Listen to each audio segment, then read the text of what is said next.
Hello and welcome to the AstraCast. My name is here tonight by DarkMouse and Mataspore.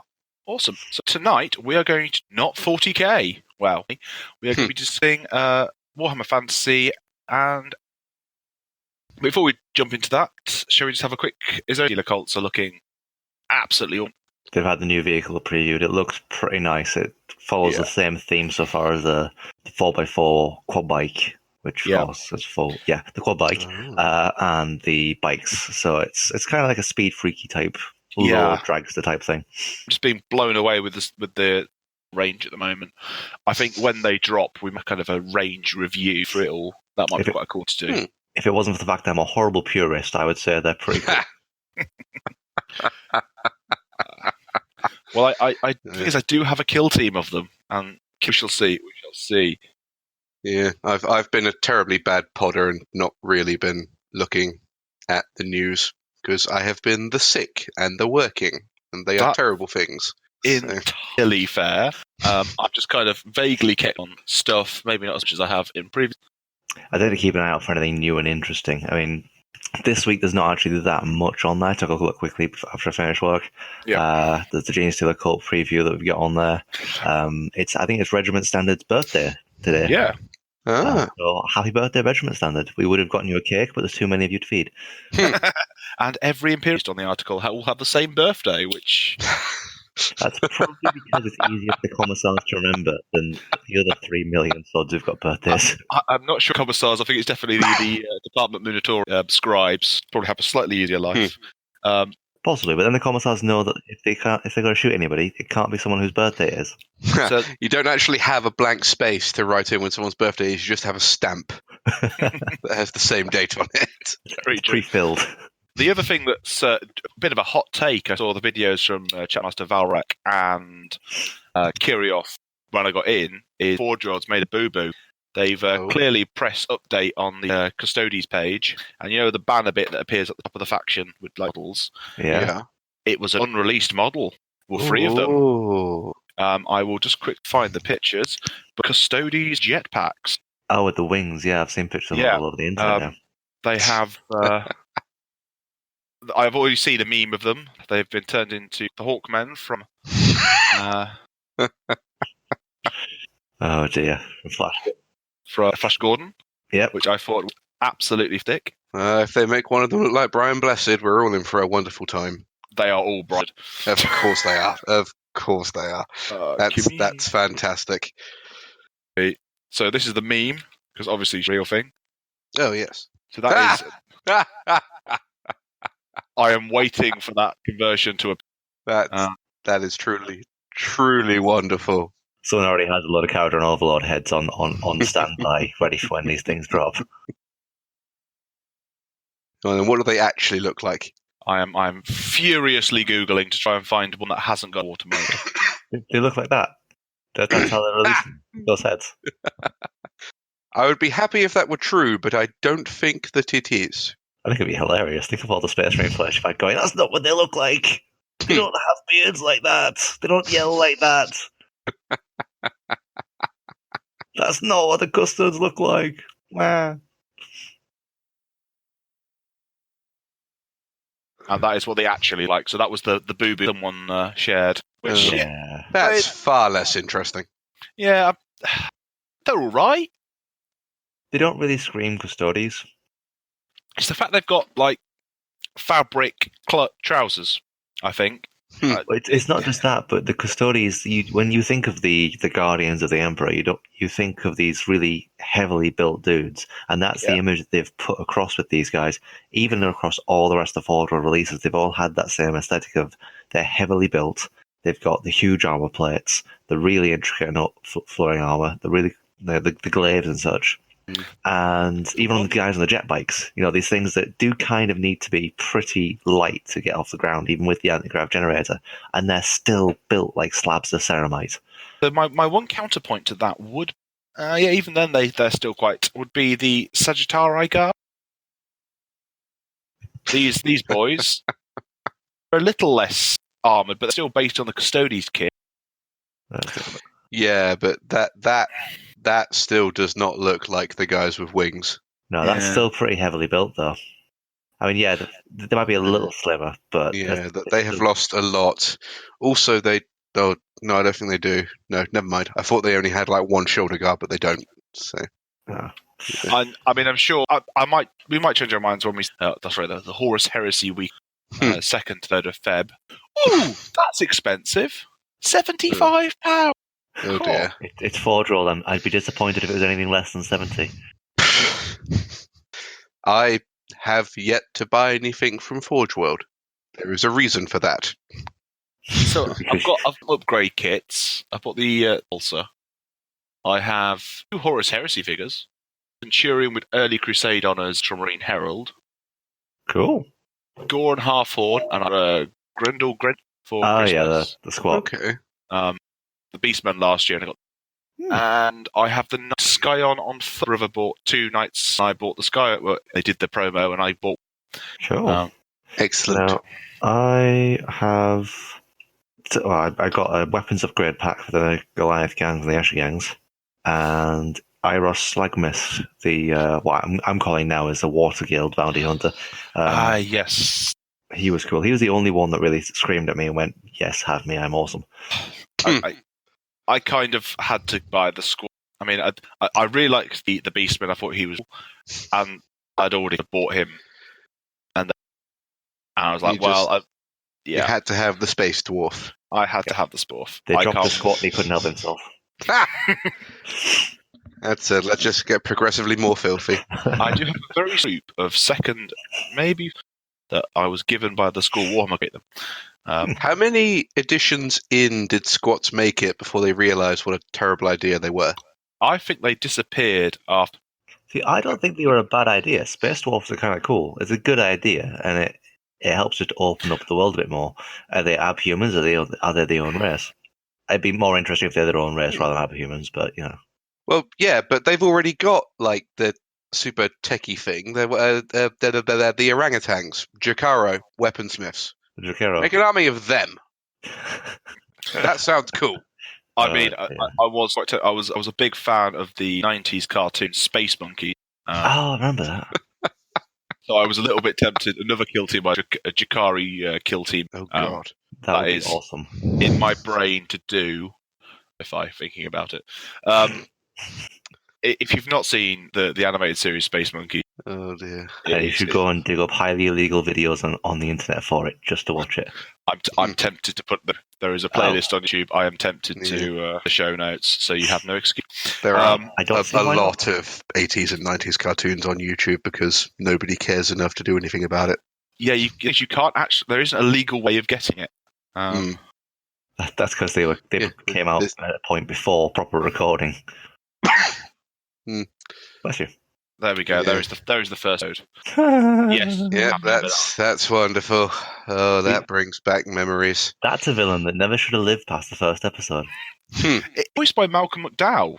Who? Hang on. It's got some actually big name voice actors in it. It's a bit weird thing we kept it because I mean, the main bad guy is voiced by you got his name. Michael Dawn. So I have no idea how or why I know that. I am the Trekkie. I should have known that.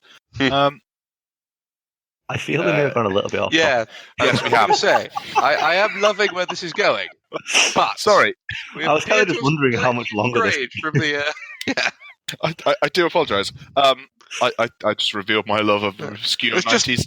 Rip the conversation out of Brad's hands and put it back on the track it was supposed to be on. It's all right. No one knows your real name, Brad. It's all right. No one knows that. It's fine. We're good. Everyone thinks I've got a secret name, which I kind of like. Oh dear. Right. So we have. So there's no other news really. Shall we launch into our Warhammer Fantasy Age of Sigmar? These words and why should I?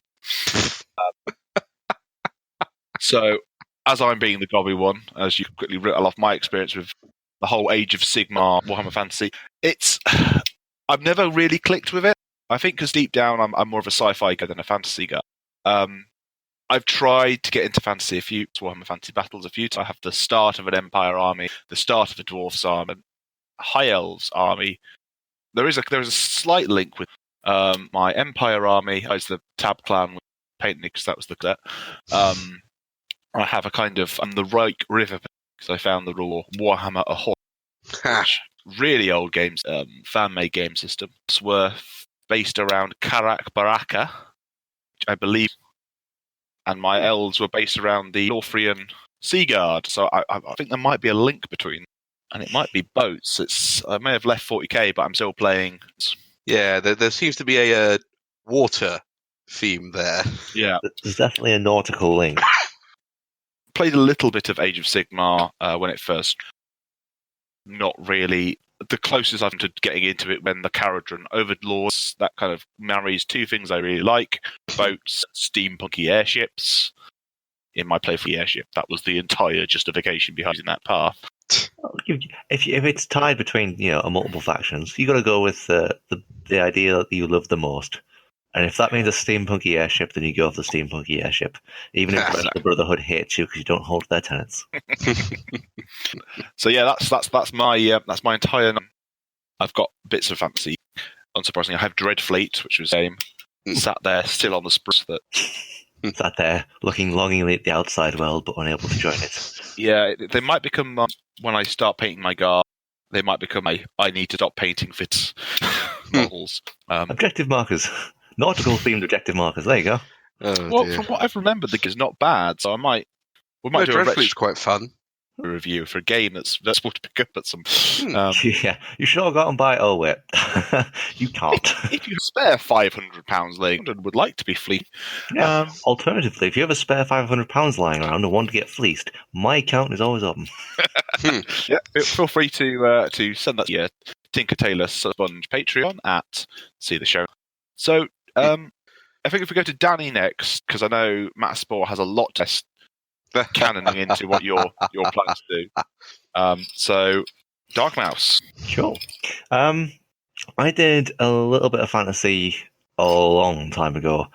This was pre-college for me, so I'm talking. Hang on a minute, let me do some quick maths. Okay, maybe not so quick maths, but 10 plus years ago, 10, 12 years ago. I don't even know what edition that would have been. But I did some introductory games, played a few things, lost pretty much every game I played. Had fun with it though. I picked up Lizardmen at the time. Those of you who didn't do fantasy and are just familiar with Age of Sigmar as it stands, that's the Seraphon. But I stopped doing them after a while because the rulebook was the same size as the 40k rulebook, and I enjoyed 40k more, to put simply. And then, as far as that was the end of fantasy for me. As far as Age of Sigmar, no, it wasn't quite. I was going to get into it at uni. I was playing a Tomb King's army. But again, it was the size of the rulebook compared to the 40k one. They were both the exact same size, and I didn't want to have to memorise that tome again. Yeah, my brother's got quite enforced to do.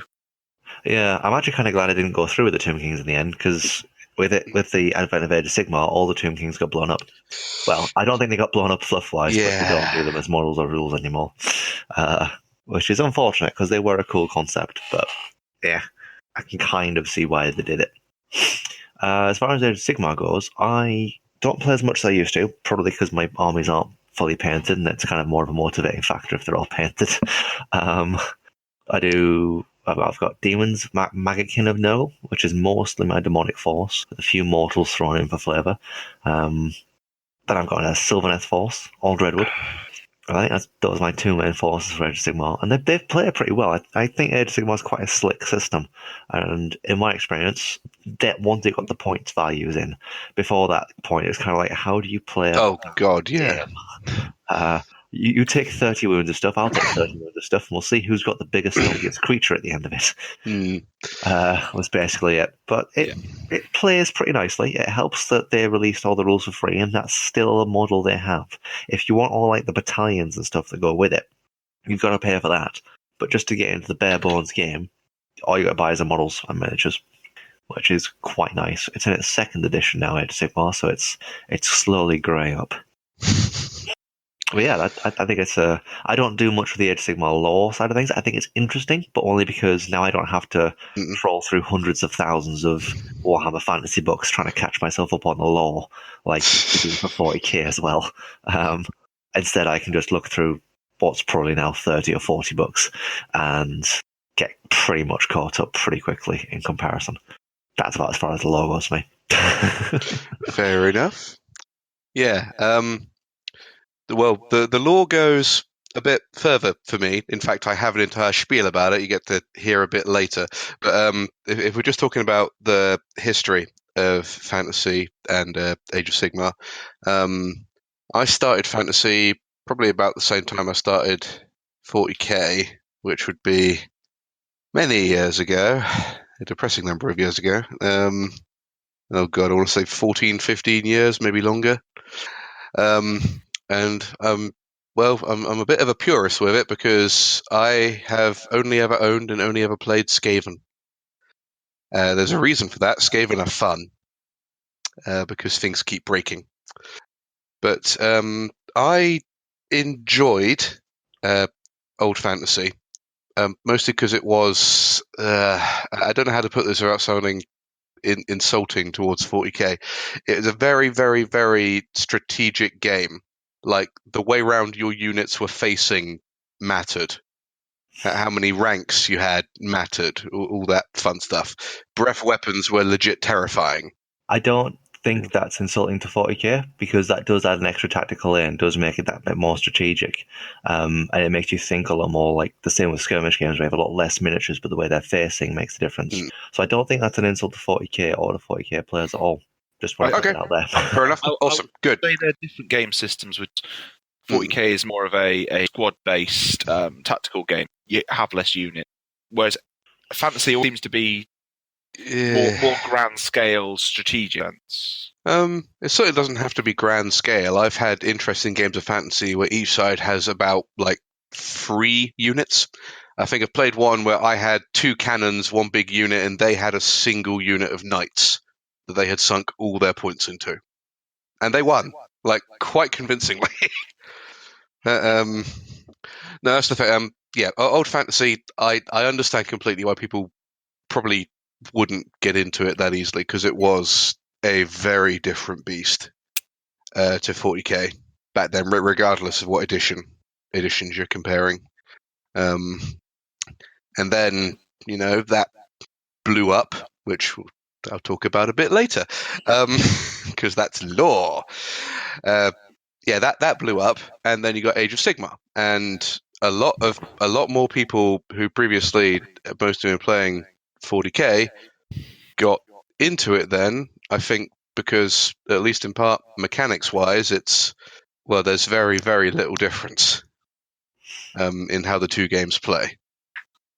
I stuck with Skaven for Age of Sigmar. Again, they're just as fun. They have some more toys, which is always fun. And I was a bit sad when Age of Sigmar first came out because it felt like it lost a lot of what made it unique. But I've played a lot of Age of Sigmar since then, and I've had a wonderful time doing it, so I can't really complain that much. And that's pretty much my history with them. There we go. History. So now we're not going to have a bit of a chat. I'm looking for Mataspore to convince me that I should give a damn about realms or whatever else. I don't know if I'm going to convince you. It started out as an attempt to convince you, and it mostly turned into a rant about why I prefer Age of Sigmar lore to current 40k lore. That's pretty much it. But yeah, I could start that now if you want. Go for it. I have a Steiner beer. So, Okay, let's talk for a bit then. And yes, this is me reading off a script, so it might go better. It might also be incredibly dull. Apologies in advance if it is. Here we go. Right, to start off with, important to understand, especially with me, is that lore matters more to me than, a lot of the other stuff. Putting the models together and painting, it doesn't hold that much appeal. And don't get me wrong, I certainly enjoy the game. I wouldn't have got into it at all if I didn't enjoy the game. But the thing that really sucked me in at the very, very beginning was and always has been the fluff. If the story's no good, then I don't care. And if I don't care, it doesn't matter how good the mechanics are. I said this to Brad a little while ago. Don't know if you remember, as I say, a few weeks ago now. Warhammer 40k is mostly the grim darkness of the far future, occasionally laced with a bit of silliness and glory. Yep. The silliness mostly being the orcs. Age of Sigmar and Old Fantasy are silliness and glory, occasionally laced with just a little dash of grimdark. And when 40k announced the Gathering Storm, I got my hopes up. I thought that might change. I thought something not identical to Brighthammer. Check 1D4chan if you want to know what Brighthammer is. I didn't think anything like that would pop up, but I thought something might be able to even the playing field against Chaos.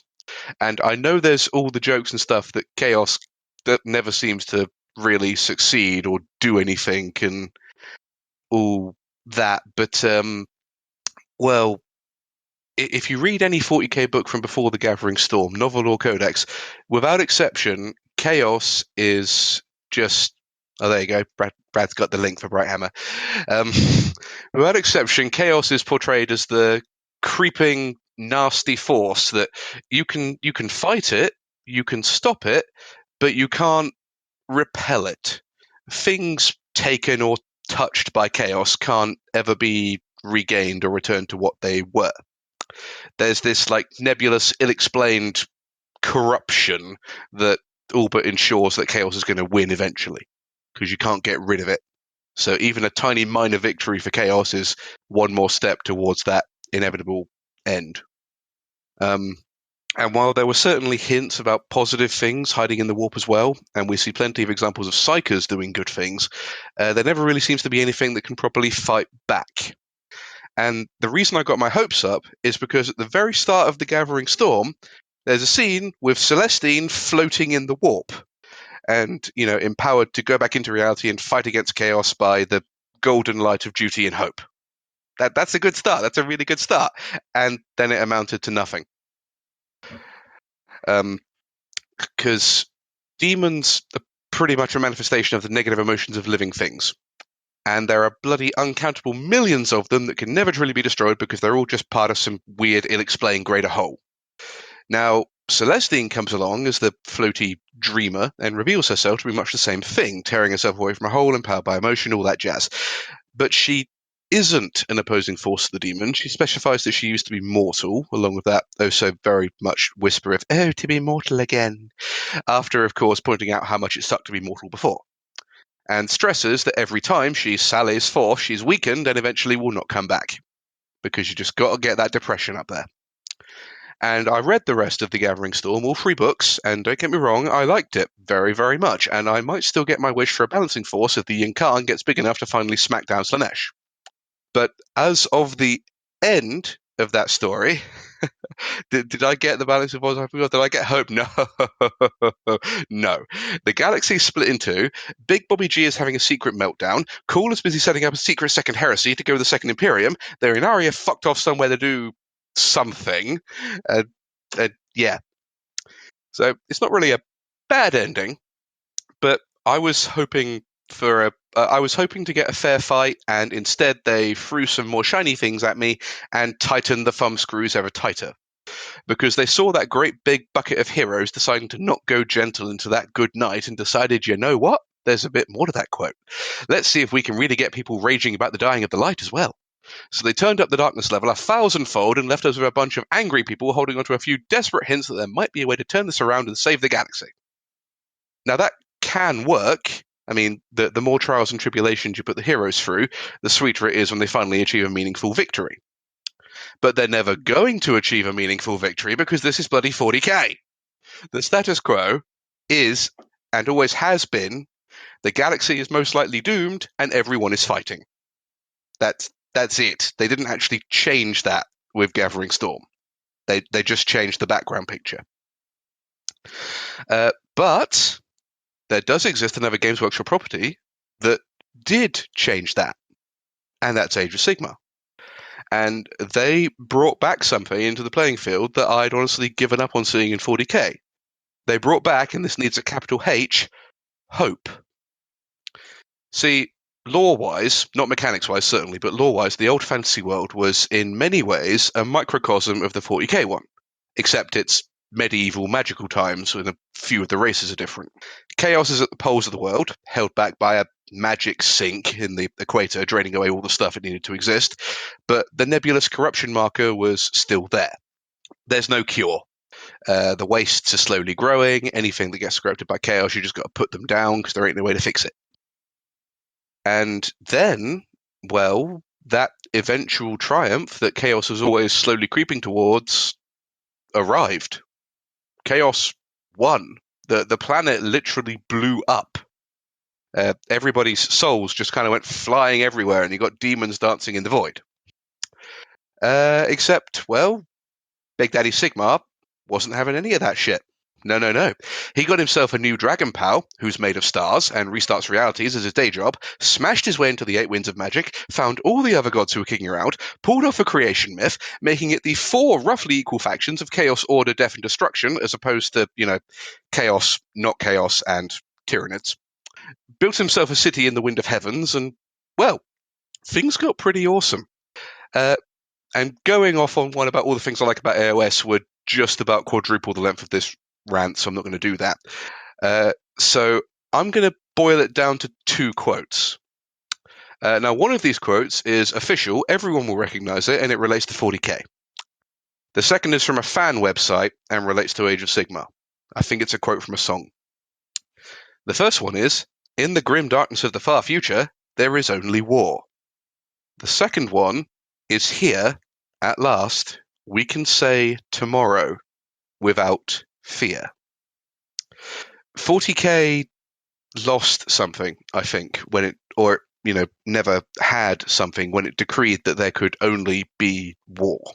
Because when war is everywhere, when there's no chance of peace, and any day the world you're living on could be swept aside by whatever non-imperial force happened by that particular day, then what exactly is the point? You have nothing to defend except your resources to make more war. You don't fight for eventual peace because by this point nobody has any idea what true peace really is. The sheer scale of the destruction and loss happening every single day runs to horrifying levels, and the only hope humanity really clings to is faith in the Emperor, a faith he absolutely never wanted. When there's only war, then safety, hope, is nothing but a fleeting delusion. And I've got a few links here that I'm going to post into the chat for you guys so you can look at some pictures. Copy that. This is the first one.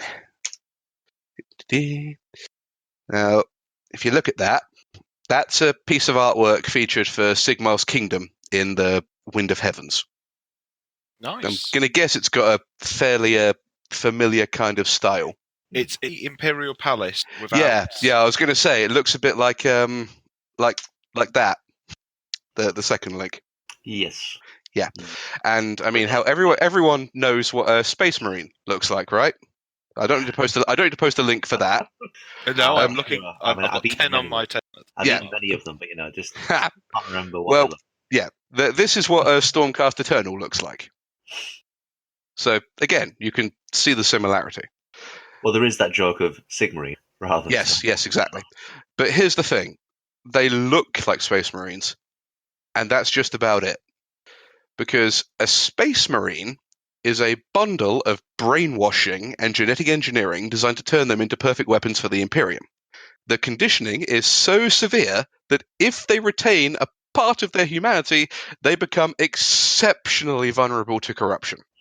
Let us not forget that it was feelings of pressure and neglect, of all things, that led Horus to screw everything up in the first place. Meanwhile, a Stormcast is the soul of anybody brave enough to stand and fight for their fellow man. If an old housewife died trying to bring her rolling pin down onto a cultist's head, that's an Eternal.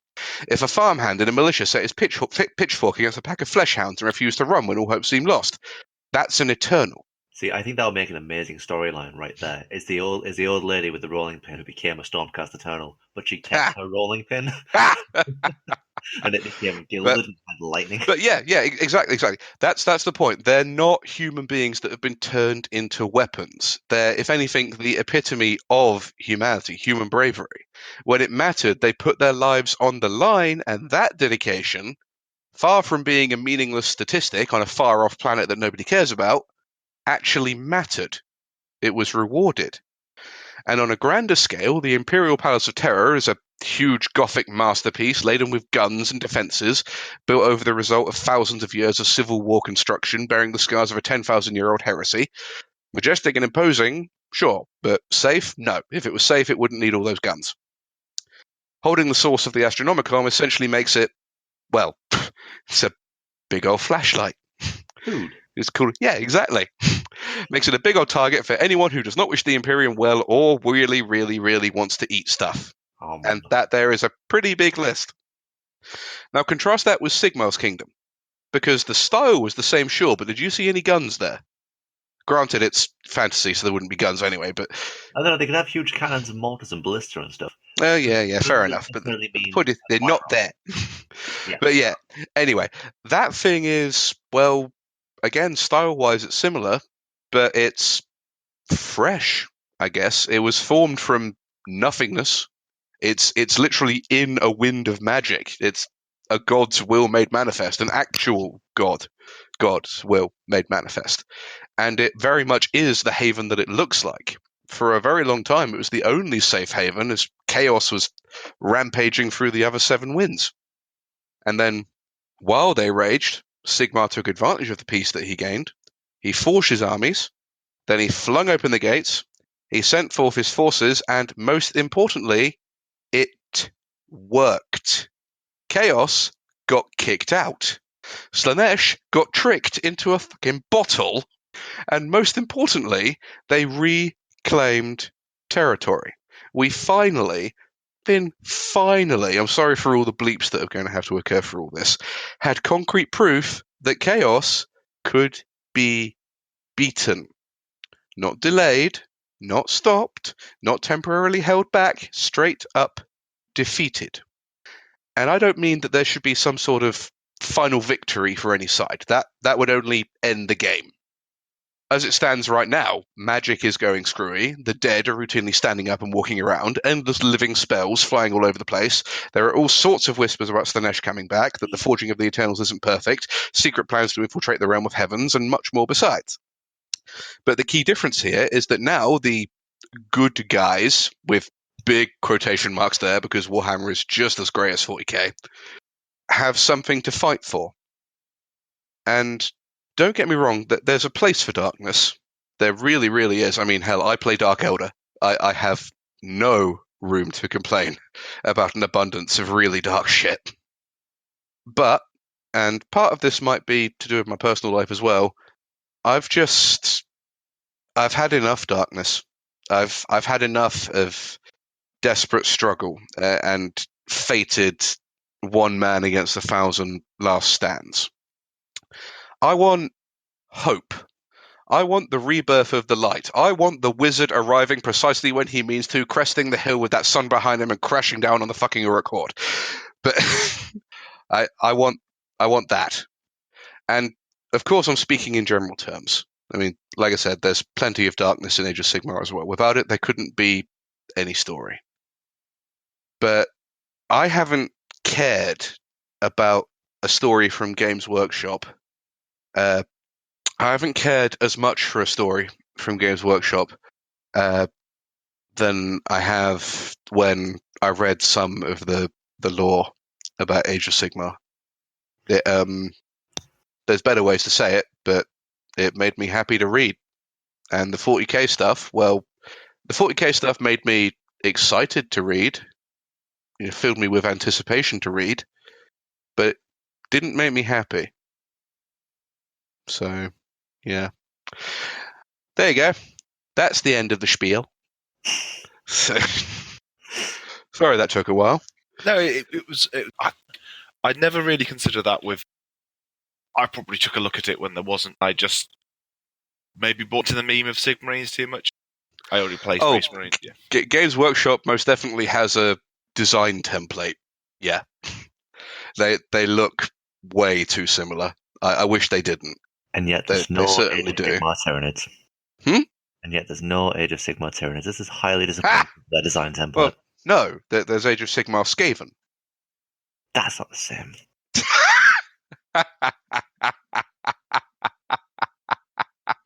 But yeah, that's the angle that I come at it from. The game, the models, all that. They're spices to add to the core meal that is the story.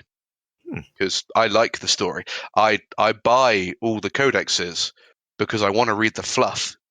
I don't tend to look at the mechanics all that much. Not unless I plan on playing that army. And as we've established, I only play Skaven. So that's a very small codex list. I wish they'd make one for Scryer. They made one for effing Pestilence, and that's about the only clan that I don't play. So that's wonderful. I'll be saying about the coming of hope. I think people hoped that was going to happen with this Crusade. Yeah. It almost happened. Bits of the. Yeah. I think. See where they go with the Vigilus books, because that's my kind of hope. Because we do have harshly is the Dark Imperium. Yes, the Dark Imperium. Whereas you've got slightly less terrifying. I agree. I think Phil Mageddon and all this. But at the end of the day, Abaddon has achieved the greatest victory for Chaos. Maybe even on the level of horror, has split the Imperium. Yes, and I would just say that, to be perfectly honest, if they wanted that victory to have more impact, they would have had anyone but Abaddon leading the goddamn charge.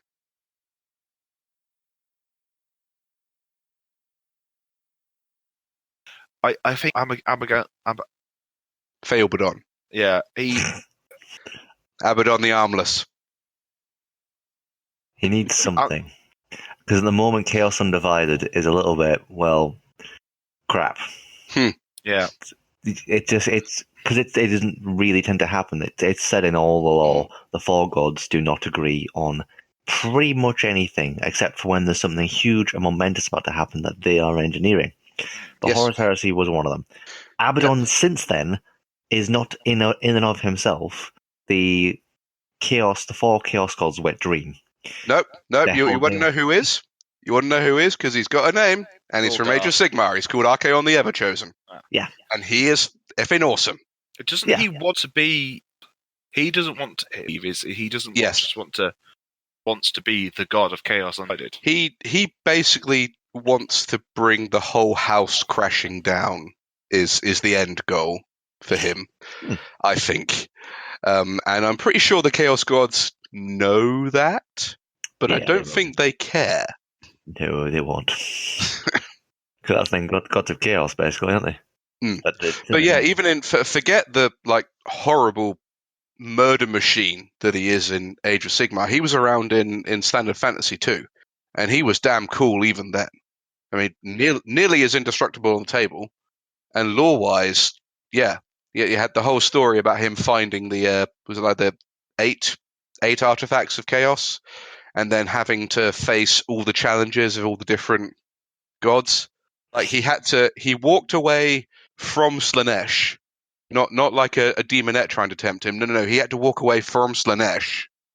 He had to fight Khorne's chosen champion, this massive bloodthirster, had to solve the riddles of Tzeentch, and had to take pretty much every disease that Nurgle could throw at him. I had to do all this at the same time. That's how you become a champion of chaos. So I think the problem that Games Workshop have had with their lore styles is that they gave Archaon a purpose and a path. Abaddon was just kind of, let's rain random destruction and despair on the Imperium with no real aim. It's like that small child that you're like, what do you want to do today? I don't know, stuff. Oh, but don't you know, DarkMouse, he was secretly blowing up the magical pylons. I actually don't mind having that bit in the lore. It shows that they're willing to go, okay, we want to do something awesome.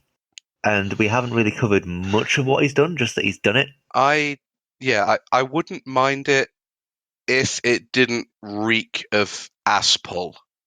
If there was anything in previous works to suggest he had a secondary motive, cool. But there isn't. They pulled it out of their ass make him work better. So it's bad that when you said Aspel, I thought of cider. Ha! Is this because 40k? We've been stuck at 991.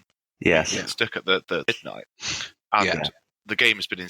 Yeah, like everything that goes on is happening at the same time because the galaxy is really, really, really big. Yeah. Yep. But now we are Plague War, Dark Imperium 2. Mm. We are midnight has. We are in the next count up to midnight, basically. And with a horrific scream of rust and protest, the gears finally start moving again. Yep, because somebody finally learned how to turn the key at Games Workshop. Yeah.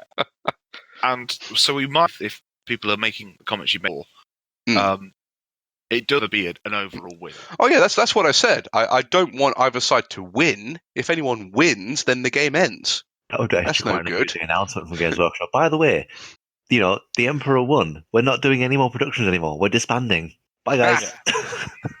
The galaxy is at peace. No more war games. Not allowed. Chaos solidified. No one can go anywhere. The Tower now your best friends. People like Thanos. The Tyranids have eaten every. Oh wait, the Tyranids have eaten everybody. It would almost be interesting too, because if the kind of full title. So, if they're going to campaigns in Imperium Nihilus, in the Dark Imperium, does that mean, actually take the fight into the Dark, retake the Dark? Because that could be a good storyline, forcing back the darkness and reclaiming these Indominus Crusades should have been. I think that's highly likely, because I think, just to build off what Chandler said earlier about the 40k lore not really having any, it can beat back the darkness or having any hope. I think the difference between the change from Fantasy to Age of Sigmar and the change from M41 to M42 in 40k is that Games Workshop are doing a lot more dragged out in 40k. In Age of Sigmar, they literally blew up the world to shake things up. And that got a really bad reception from a lot of people.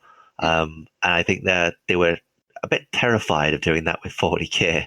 Obviously, it's more difficult for them because there's no magic involved. Everything will just become the warp, which they've already established no human can survive in. So that would be the end of 40k for them.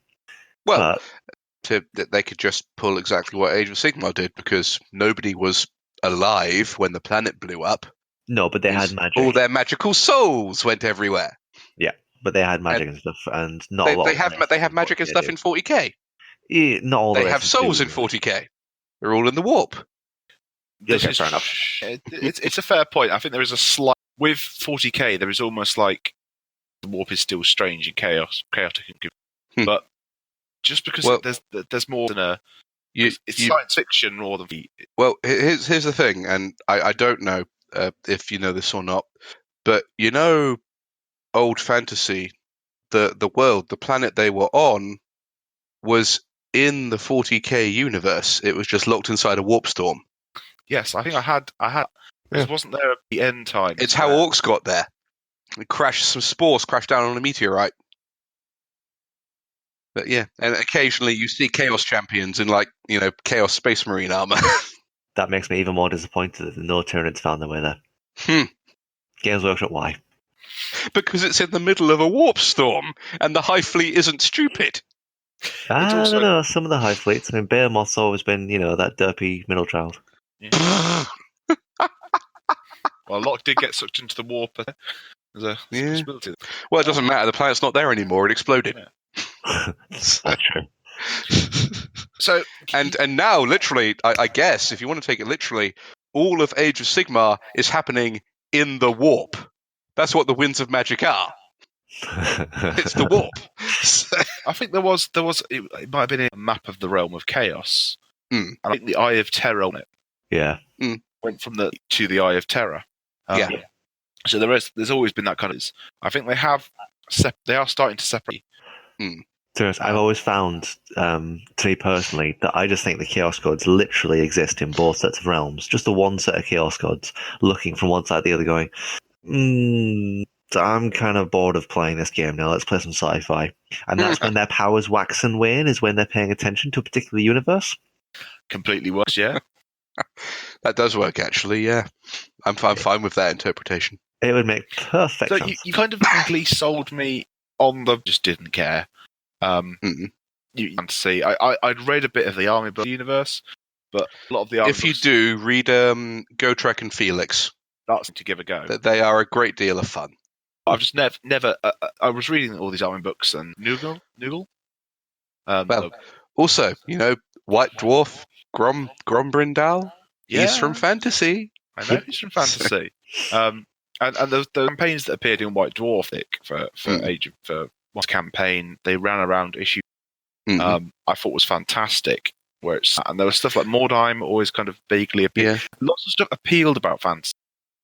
I think I did struggle with the rules and sci-fi leaning and most of my. So yeah, I will admit that, to be honest, because I got into like old fantasy pretty damn early and kind of grew up alongside it, I didn't notice.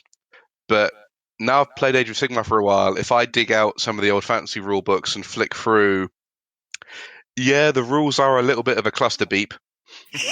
Thank you for bleeping out your own swears. That makes my editing job much easier. Oh, wonderful! You've I can't be asked to. Okay. Well, again, if the main problem was gameplay, that's gone now because Age of Sigmar plays very similarly to New 40k. To be honest, when the main reason I started Age of Sigmar was because I went, I have a demon army. Age of Sigmar is on round bases, and 7th edition I can't be bothered with anymore. It's getting really clunky, really boring, and the armies I want to play are now no longer fun to play. So I picked up Age of Sigmar, shelved all my 40k, and started playing that until 8th edition dropped. Okay, that's fair enough.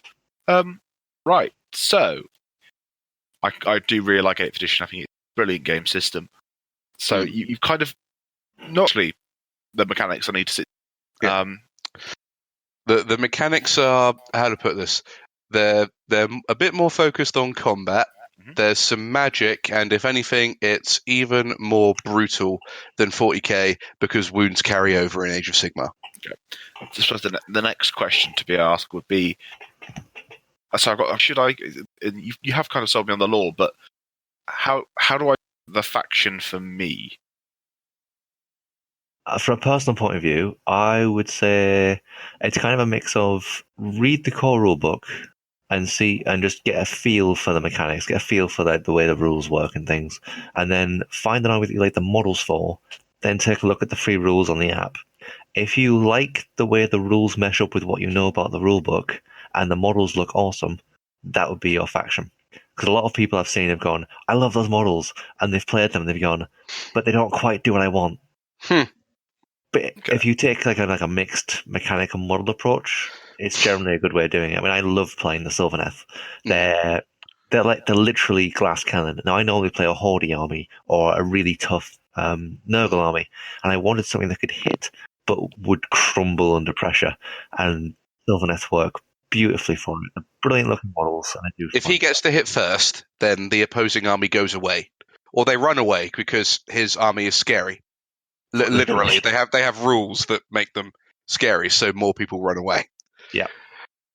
But if something hits them first, say, I don't know, 3 Storm Fiends pop up within 8 inches and hose down your main unit in Warp Fire. That is the extreme case. There's multiple wounds and nothing else, but yes. That will break most things, I'll be honest. Well, yes, that's why I do it. Yeah, fair enough. But yeah, that to me is the approach that I would take. But then obviously the way you might find an army is different to what I might do. Yeah, to be honest, I'd say normally what a unit looks like it can do, it normally can do quite well. So just going on pretty much aesthetics or whatever appeals to you probably won't end that badly, even if you don't get exactly what you want on the tabletop.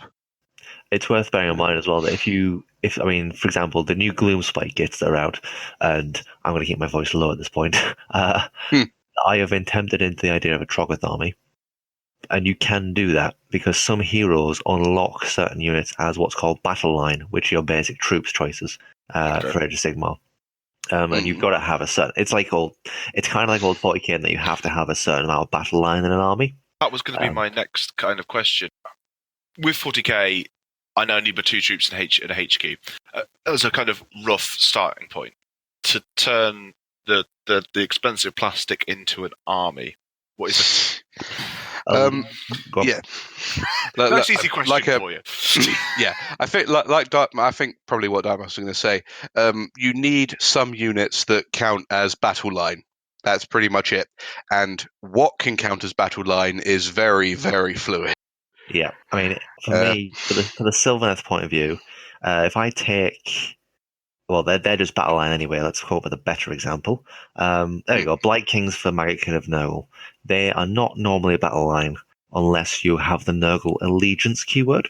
Okay. Which is basically just your entire army contains that keyword. No, you don't contain it. You could take a Puskoil Blight Lord and have a different unit that is normally never battle line, but it just becomes battle line. So you can pick out these hero combinations that bring up. So I take this hero and this becomes battle line, and it makes it quite a fluid experience. It means you can make that army that is just quite what you want. Or you can just go right to the other extreme and make it so you don't need battle line, because that's what Scryer engine covens do. My army consists of cannons and giant rat ogre crossbreeds with flamethrowers attached to their arms. Oh, and lightning wizards. To be honest, you do still need battle line for that. Not for the detachment, but for the army itself. Yeah, because it makes the Storm Fiends count as battle line. Oh, yeah, that's fair enough. Which is lovely. Oh, no, that's useful, yeah. I forgot about that. God damn it. But yeah, army made nothing but engine covens. Oh god, coffee. It can be quite a fluid experience. It just means which units do you like the look of, which of them are battle line and which of them aren't. Are you, for a particular army, you willing to, say, take the unit that you might not be quite as fond of, but it is battle line, or do you want to go for the army that is might all be battle line, if depending on the army you go for? Yeah, and I would say that to be honest, the nitty gritty, the rules are loose enough that pretty much choose what you want it to look like, choose what you want it to do, and you can probably make it work. Maybe not perfectly, but I don't think anybody can get it perfectly what they want. It's loose enough that you can pretty much do whatever you like. It really is. Yeah, I mean, if you can narrow it down to a keyword and go, I want to go, pull one out my arse, Nurgle. Quite literally, and just go, I'll have a Nurgle allegiance, a Nurgle army. Or you can go more broad and go with the Grand Alliance, in which case you can go, okay, I want to go Nurgle, but I also want stuff from Slaanesh and Khorne and Tzeentch, and I want to make a Chaos and Divided army led by Archaon. Cool. You could take the Everchosen keyword, which Archaon has, but not everything else will have that. You can just go Chaos, and you get the generic Chaos ability to go with that allegiance, and you can include anything you like from that Grand Alliance. Absolutely anything. Obviously, you've got to have your battle line, which becomes more basic.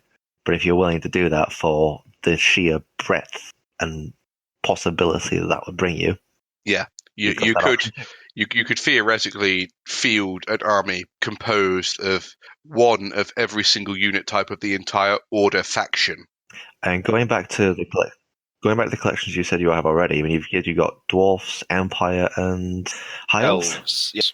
I think they're all Order factions, so you could just take that as an army. They are, yes. So that's the other thing. So I'm not Age of Sigmar, and I decide I'm going to go Dwarfs. I'm going to go Kharadron Overlord. I mean, awesome. I know that there was one point Age of Sigmar. I just cannot be asked.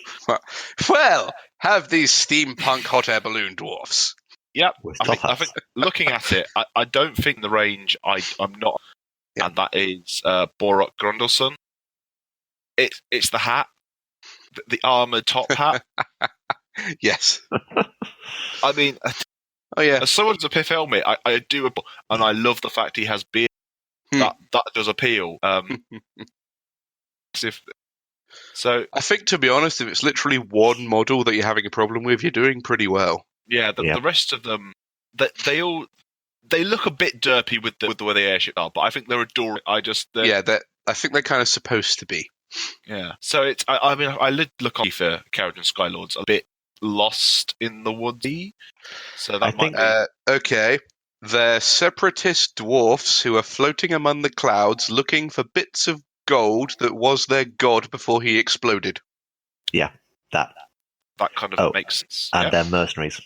Oh, yes. Okay. In fact, most dwarves are mercenaries now because they insist on getting paid in ether gold, which is their god that exploded. Yep. Okay, cool.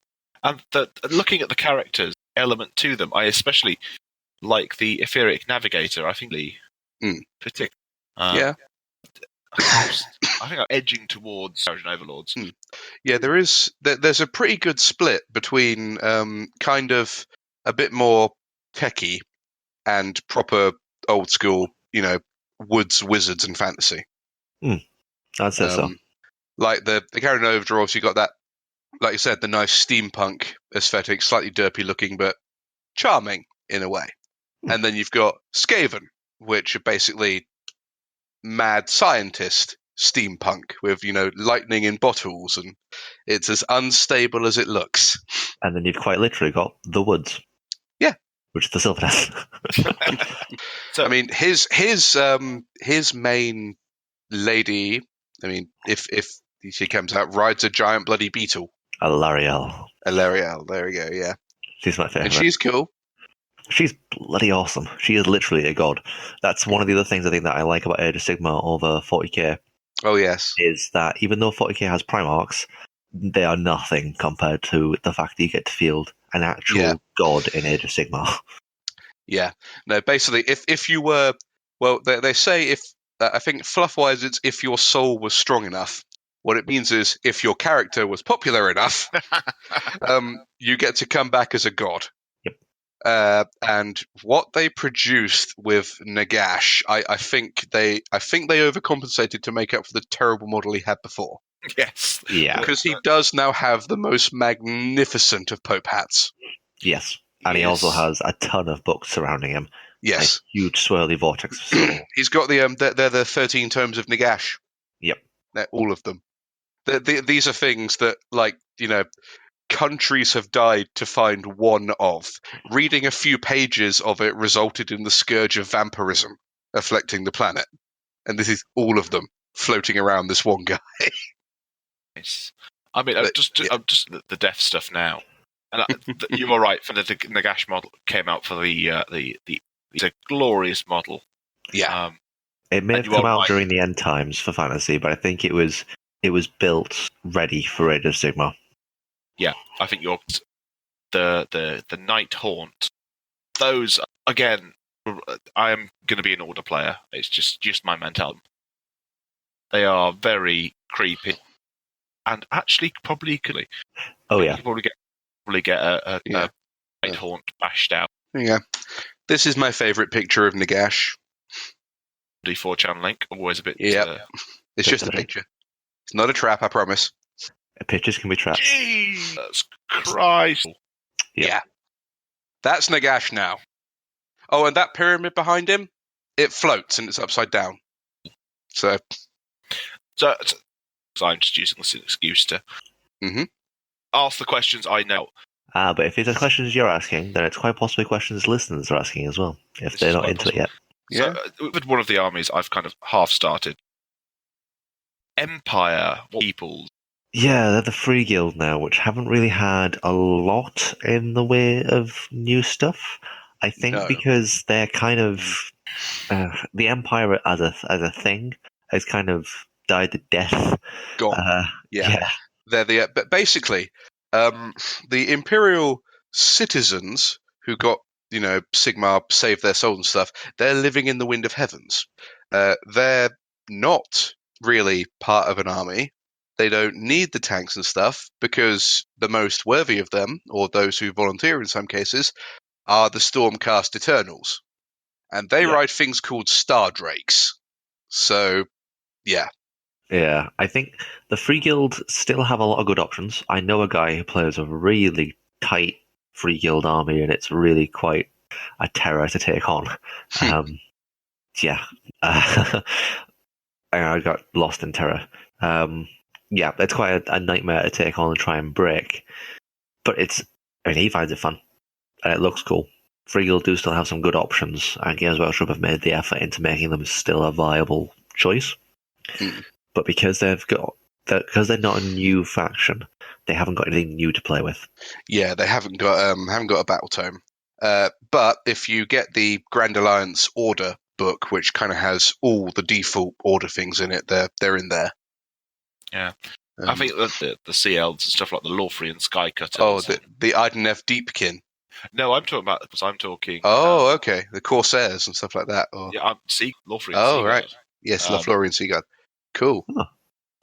Again, I'm kind of the Dragon Princes of Kalandor being super arrogant to me is in their in a way that Eldar never have, is in their they always came across as the best hope for the world. So incredibly arrogant.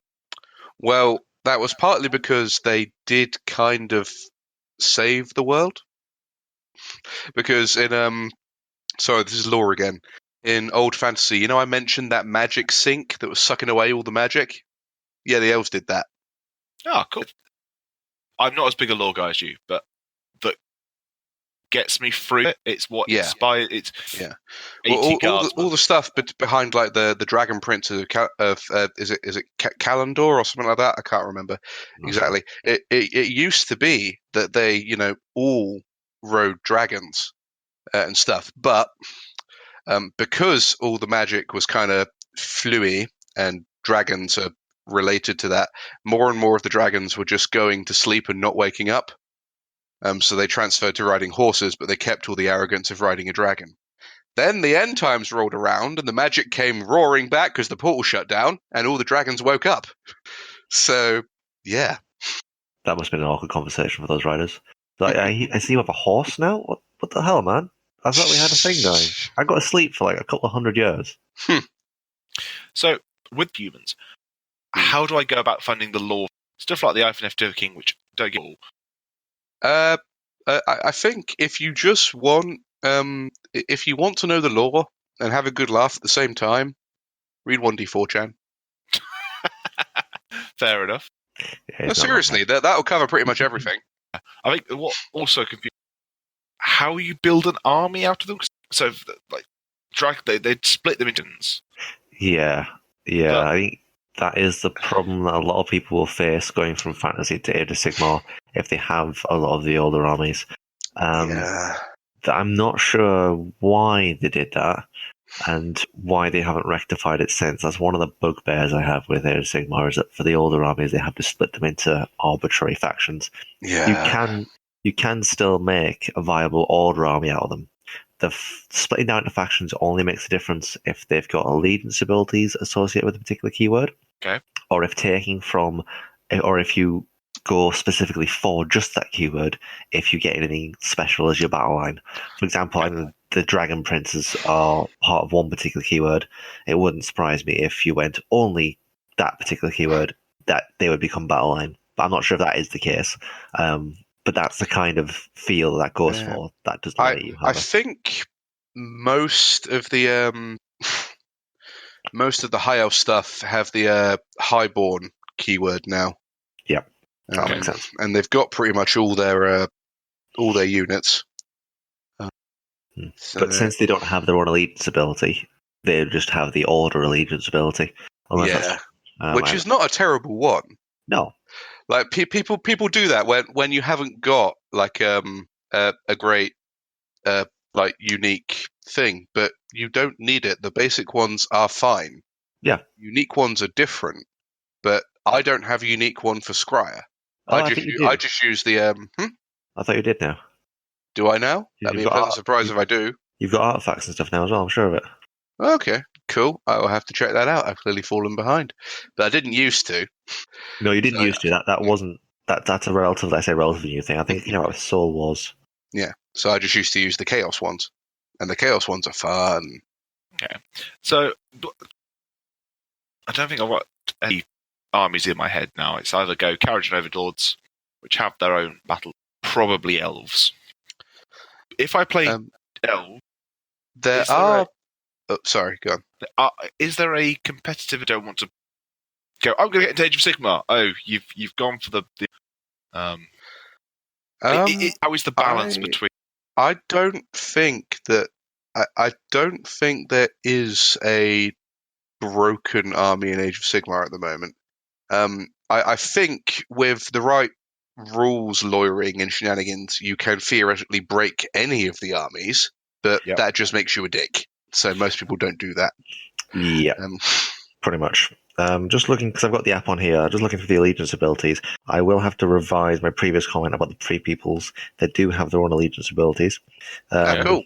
A lot of them got added in the new General's Handbook. Awesome. And I think if you went elves, again, like Mataspore says, you would have to be very good at rules lawyering, or just be really good at finding those little broken combinations in order to play something horribly OP. At the same time, there are units that are not as good as other units, but the good units do cost more points. And in Age of Sigmar, whereas it used to be a case of you play until one person's wiped out, most games now have a 5-turn limit, and it's objectives that matter. Okay. Can still be tabled. There's a bit of... I've never found it in the rules. There is a bit of conjecture from the community and other people that I've played with around whether or not tabling is an auto loss if you're the one that's tabled, or if it's a case of totting up the objectives at the end of it, because at the end of the day, an army can be wiped out to a man, but so long as it achieved its objectives, it's still classed as a win for the higher battle, for the higher war.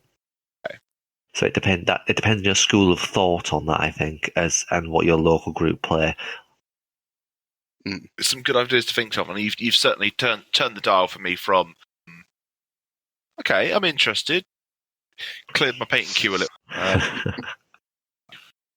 Hooray! Then I might. I've got the Carriage and Overlord start collecting box, which does kind of appeal. So yeah, thank you very much for that, you guys. And as we are coming up to the hour-and-a-half mark, this down a bit. I think so. Thank you very much for me. Okay. Cool. Thank you very much, sport. Always a pleasure. Yeah, that's fine. Look forward to doing it again. This has been the AstraCast. Because I'll be playing around with. I'll try and put good episodes out. This is AstraCast episode number. Insert number here. I'll make sure I do the number. It's really awkward. It's. I think I won't say anything more. Spoilers. Right. So I'm now going to tell good old Craig to. Bye, Craig.